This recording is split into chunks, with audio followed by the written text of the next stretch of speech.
ओम श्री परमात्मने नमः। ओम नमो भगवते वासुदेवाय। ओम श्री कृष्णाय नमो नमः। वैशाख मास महात्म्य अध्याय 5 की कथा सुन रहे हैं। पिछली कथा में हमने सुना था कि महर्षि वशिष्ठ जी राजा कीर्तिमान से वैशाख के धर्म बतला रहे हैं। अब आज उससे आगे की कथा का श्रवण करेंगे। राजा कीर्तिमान ने प्रत्येक ग्राम में धर्म का उपदेश करने वाले एक एक ब्राह्मण को बसाया। 5-5 गांवों पर एक एक ऐसे अधिकारी को नियुक्त किया जो धर्म का त्याग करने वाले लोगों को दंड दे सके। उस अधिकारी की सेवा में 10-10 घुड़सवार रहते थे। इस प्रकार चक्रवर्ती नरेश के शासन से सर्वत्र और सब देशों में यह धर्म का पौधा प्रारंभ हुआ और आगे चलकर खूब बड़े हुए वृक्ष के रूप में यह परिणित हो गया।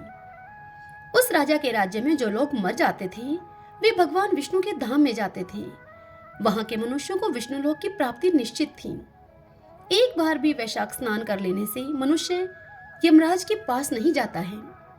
अपने धर्म अनुकूल कर्म में स्थित हुए सब लोगों के विष्णु लोक में चले जाने से यमपुरी के सब नरक खाली हो गए। अब वहां एक भी पापी प्राणी नहीं रह गया था। वैशाख मास के प्रभाव से यमपुरी के मार्ग की यात्रा भी बंद हो गई थी। सब मनुष्य दिव्य आकृति धारण करके भगवान के धाम में जाने लगे। अब देवताओं के जो लोक हैं वे सब भी शून्य हो गए। स्वर्ग और नरक दोनों के शून्य हो जाने पर एक दिन नारद जी ने धर्मराज के पास जाकर कहा कि धर्मराज, आपके इस नरक में अब पहले जैसा कोलाहल नहीं सुनाई पड़ता। पहले की भांति पाप कर्मों का लेखा भी नहीं लिखा जा रहा है। ये चित्रगुप्त जी ये तो इस प्रकार ऐसे मौन भाव से बैठे हुए हैं जैसे कि कोई मुनि हो। हे धर्मराज, इसका क्या कारण है? इसका कारण बताइए। महात्मा नारद के ऐसा कहने पर राजा यम ने कुछ दीनता के स्वर में उनसे कहा कि हे नारद, इस समय पृथ्वी पर जो यह राजा राज्य करता है यह पुराण पुरुषोत्तम भगवान विष्णु का बड़ा भक्त है। इसके भय से कोई भी मनुष्य कभी वैशाख मास का उल्लंघन नहीं करता है।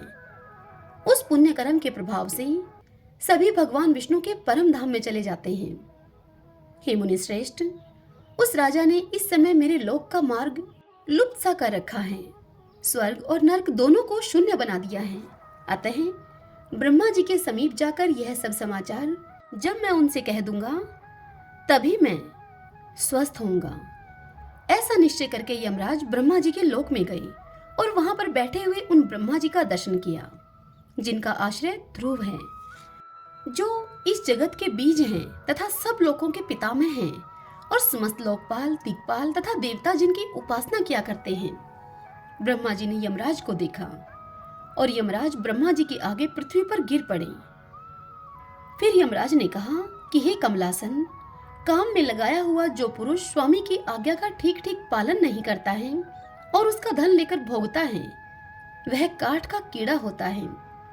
जो बुद्धिमान मनुष्य लोभवश स्वामी के धन का उपभोग करता है वह 300 कल्पों तक त्रियग योनि रूप नरक में जाता है। जो कार्य में नियुक्त किया हुआ पुरुष कार्य करने में समर्थ होकर भी अपने घर में ही बैठा रहता है वह बिलाव होता है। हे देव, मैं आपकी आज्ञा से धर्म पूर्वक प्रजा का शासन करता आ रहा हूँ।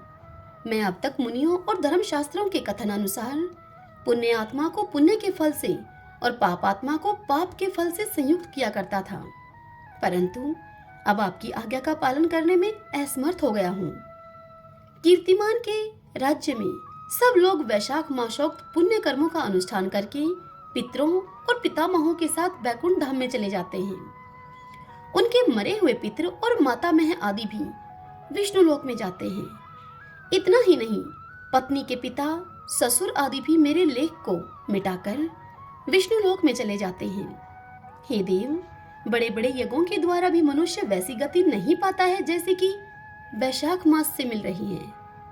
संपूर्ण तीर्थों से, दान आदि से, तपस्याओं से, व्रतों से अथवा संपूर्ण धर्मों से युक्त मनुष्य भी उस गति को नहीं पाता है जो कि वैशाख धर्म में तत्पर हुए मनुष्य को प्राप्त हो रही है। वैशाख में प्रातःकाल स्नान करके देव पूजन, वैशाख मास महात्म्य की कथा का श्रवण तथा भगवान विष्णु को प्रिय लगने वाले तद अनुकूल धर्मों का पालन करने वाला मनुष्य एकमात्र विष्णु लोक का ही स्वामी होता है और जगतपति भगवान विष्णु के लोक की तो मेरी समझ में कोई सीमा ही नहीं है, क्योंकि सब ओर से कोटि कोटि प्राणियों का समुदाय वहां पहुंच रहा है, तो भी वह भरता ही नहीं है। इस संसार में पवित्र और अपवित्र सभी लोग राजा की आज्ञा से वैशाख मास के धर्म का पालन करके विष्णु लोक को जा रहे हैं। हे लोकनाथ, उसकी प्रेरणा से संस्कारहीन मनुष्य भी वैशाख स्नान मात्र से बैकुंठ धाम में चले जाते हैं। वह राजा केवल भगवान विष्णु के चरणों की शरण लेने वाला है। जान पड़ता है कि वह समस्त संसार को विष्णु लोक में पहुंचा देगा। जो पुत्र धर्म, अर्थ, काम और मोक्ष के प्रतिकूल चलता हो, वह पृथ्वी पर माता के पेट से पैदा हुआ रोग है।